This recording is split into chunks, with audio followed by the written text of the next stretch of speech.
Hey folks, this is Rhykker with a video about World of Warships. This is a game that I played and streamed a little bit back when it was in beta. I had fun with it, and recently Wargaming reached out to me, and we decided to make this sponsored video. So while we're giving this overview of World of Warships, if at any point you find that this game appeals to you, I encourage you to pause the video and start downloading the game using the referral link in the description below. It's a free-to-play game with premium content, and the first 300 people to use the code PLAYWARSHIPS2018 using that referral link below will get 250 doubloons, 1 million credits, the HMS Campbelltown premium ship. Campbelltown?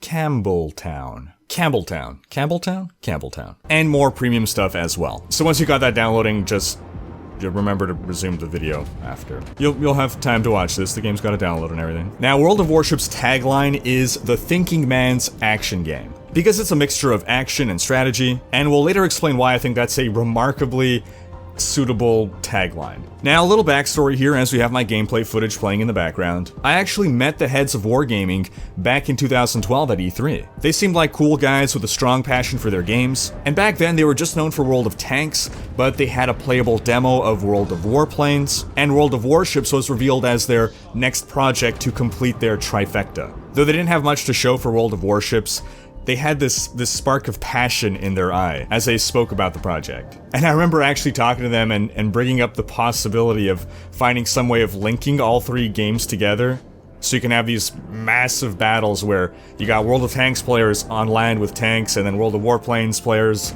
in the skies and the ships. And it's a bit too crazy of an idea, probably, to make work.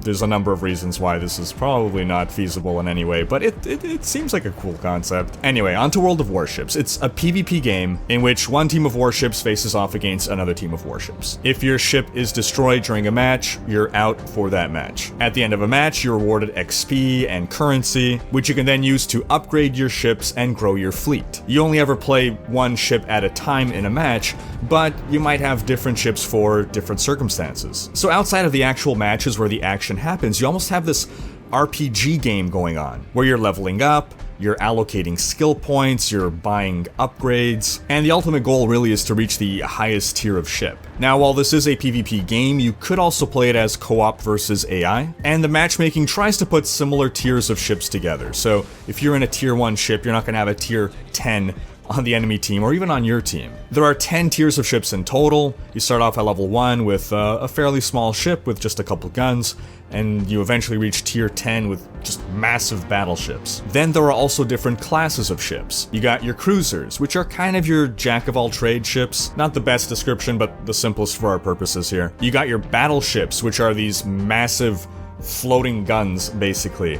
They're slow, but they have a lot of firepower, and they're great at taking out cruisers. Then you have destroyers, which are faster ships with torpedoes that excel at taking out battleships, but are pretty weak and vulnerable to cruisers. And then lastly, you have aircraft carriers, which are another beast entirely. If you pick an aircraft carrier, it basically turns the game into a real-time strategy, top-down view type of game. Now, I gave a very simplified explanation of the rock, paper, scissors of the three main classes. I'm not an expert at this game, there's a lot more nuance going on there, but I think it's a fair introductory explanation. Now, while the matches themselves can be won just by obliterating all enemy ships, there are actually a number of different map objectives, but they largely revolve around sailing to an area on the map that is circled, staying in the circle for an amount of time to capture the point. And while you can win matches that way, it's a lot more fun just to sink enemy ships. Your main weapons in this game are either artillery or torpedoes. I find artillery the most fun to shoot, and in almost all cases that will be your main weapon, but torpedoes are absolutely devastating. They're slower, they're harder to land a hit with, but when you do land that hit, it's so incredibly satisfying, because they do insane damage. I think the two best feelings in this game are, 1, when you manage to land a torpedo hit and sink an enemy ship with it, and 2, when you narrowly dodge a torpedo volley that you know would have sunk you. Now, since the game launched in 2015, the devs have continued to add new content on an ongoing basis. Every week there's something new to experience, be it new missions, new events, game updates. And since the game launched, they've added over 200 historical ships, each with unique attributes. Now, the dev team is located in St. Petersburg, Russia, which is a city steeped in rich naval history. So they're super passionate about warships, and it really shines through in this game. It takes a team on average 6 months to develop a new ship from start to finish, and their attention to detail is incredible. If you're a naval history buff, you can really geek out over this game. I'm a little into naval history myself, not hugely, but enough to appreciate some of the famous ships that they brought into this game. In fact, back in 2014, when I was working for The Escapist, I wrote an article on 7 famous warships from the last 100 years or so, and 6 of the 7 made it into World of Warships. You've got the Japanese Yamato battleship, the biggest warship of World War II, and the most heavily armored battleship ever constructed. You've got the USS Missouri, aka Mighty Mo, the final battleship commissioned by the US. We got the USS Arizona, which is a ship important to US history. It was a powerful battleship that is most known for having seen less than 15 minutes of actual wartime before being sunk during Pearl Harbor. You've got the German fleet's Bismarck battleship, named after Otto von Bismarck, which was one of the 2 largest battleships built in all of Europe. You've got the HMS Hood, the pride of the British Royal Navy, sunk by Germany's Bismarck. And then you got the USS Enterprise aircraft carrier, aka the Big E, aka the Grey Ghost, because on 3 separate occasions the Japanese reported having sunk it when...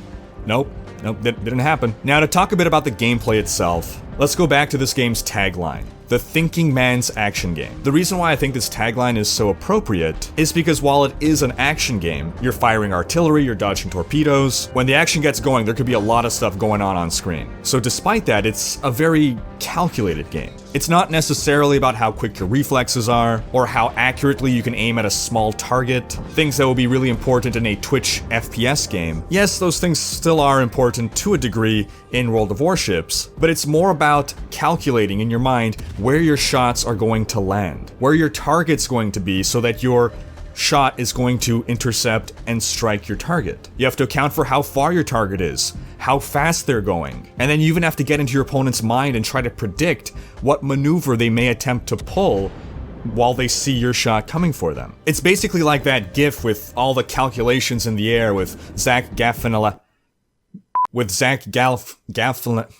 That GIF with all the calculations in the air, like Zach Galifianakis.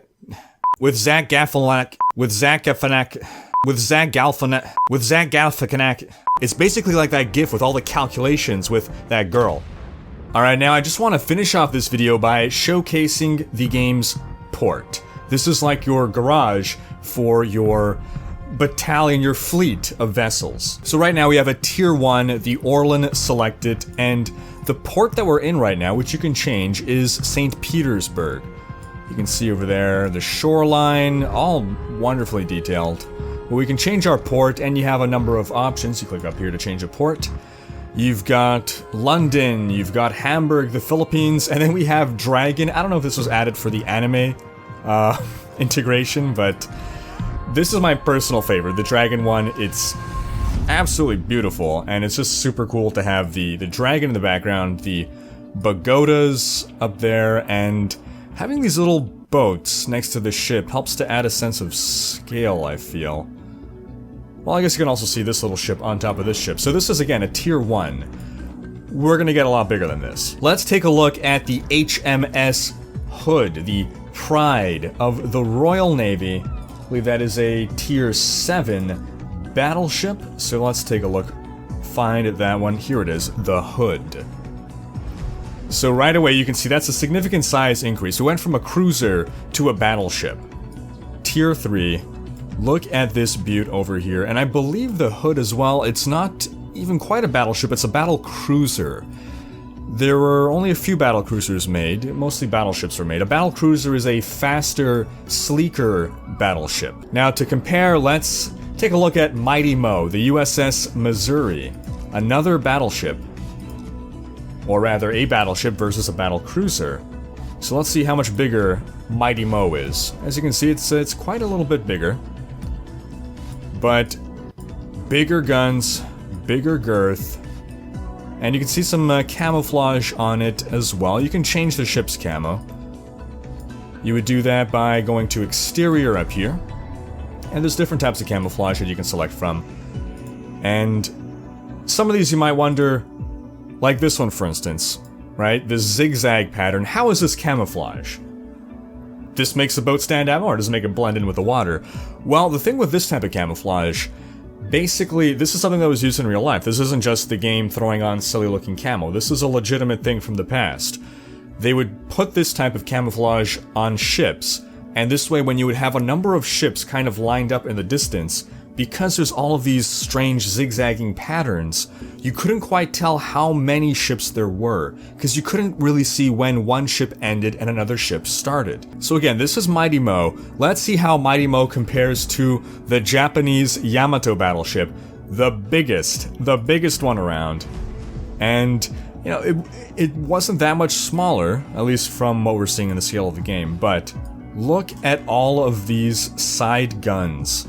Now these are automated guns. The giant cannons are what you control, but all these little side guns, if you just get close to an enemy ship, they start firing on their own. And let's take a look at a couple other things here. We got modules up here. So modules, we don't see this on this ship, but let's go back to our tier 1, the Orlan, where we can see this better. So you see you have upgrades. In this case, you can upgrade the gunfire control system, and then you can upgrade to a point of bringing it into a tier 2, and it upgrades into the Novik tier 2 cruiser.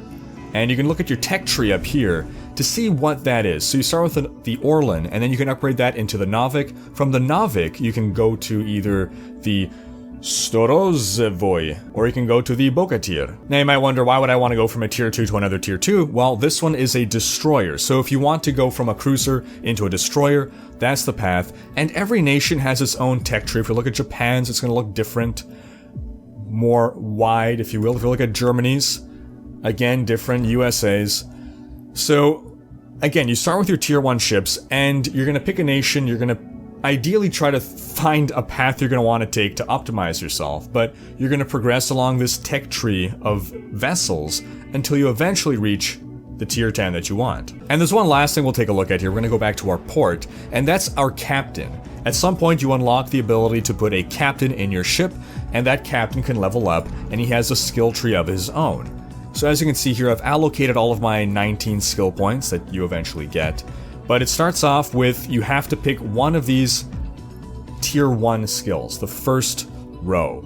Once you've picked one of those, then you unlock the second row, then the third row, then the fourth row. So you kind of want to find your optimized path to the best skills, because they also cost different amounts. Row 1 costs 1, row 2 costs 2, row 4 costs 4, etc. So it's this mixture of the commander skills and the tech tree that kind of introduce, and I guess the modules as well, that introduce these sort of RPG-ish mechanics, these grindy mechanics to this game. And I have a friend, World of Tanks is his favorite game right now. It's the game he plays the most, and it has a very similar system with the whole progression and the grind and the level up, and he says that that's one of the biggest appeals of the game for him. It's that progression, that sense that you're always building towards something. And that's going to wrap up this video. As a reminder, if you're going to check out World of Warships, I encourage you to use the referral link and code in the video description to get a bunch of free goodies. Thanks for watching. Special thanks to my Twitch and Patreon supporters, and to Wargaming for sponsoring this video. If you enjoyed this video, please share it, check out these other videos, and subscribe to join Rhykkers Raiders for more gaming content.